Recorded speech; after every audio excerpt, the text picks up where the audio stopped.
जगज्जालपालं कणत्कण्ठमालं शरच्चन्द्रफालं महादैत्यकालम् नभो नीलकायं दुरावारमायं सुपद्मासहायं भजेऽहं सदा बोधिवासं गलत्पुष्पहासं जगत्सन्निवासं शतादित्यभासम् गदाचक्रशस्त्रं लसत्पीतवस्त्रं हसच्चारुवक्त्रं भजेऽहं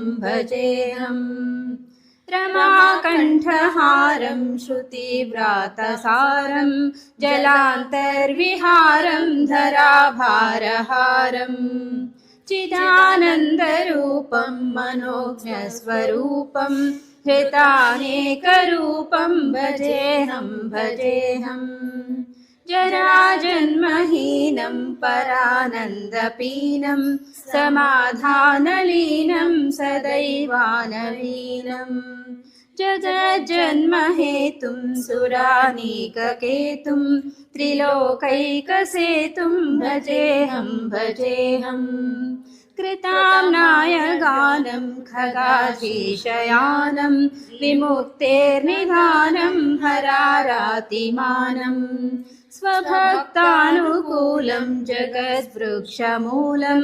निरस्तार्कशूलं भजेऽहं समस्तामरेशं द्विरेफाभकेशं जगद्बिम्बलेशं हृदाकाशवेशं सदा दिव्यदेहं विमुक्ताखिलेहं सुवैकुण्ठगेहं भजेऽहं सुरालीबलिष्ठं त्रिलोकीवरिष्ठं गुरूणां गरिष्ठं स्वरूपैकनिष्ठं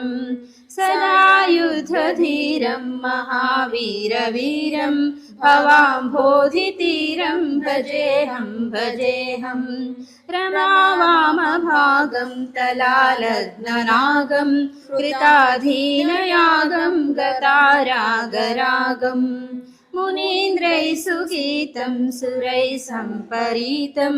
गुणौघैरतीतं भजेऽहं इदं यस्तु नित्यं समाधाय चित्तं पठेदष्टकं कण्ठहारं मुरारे स विष्णोर्विशोकं ध्रुवं याति लोकं जराजन्मशोकं पुनर्विन्दते नो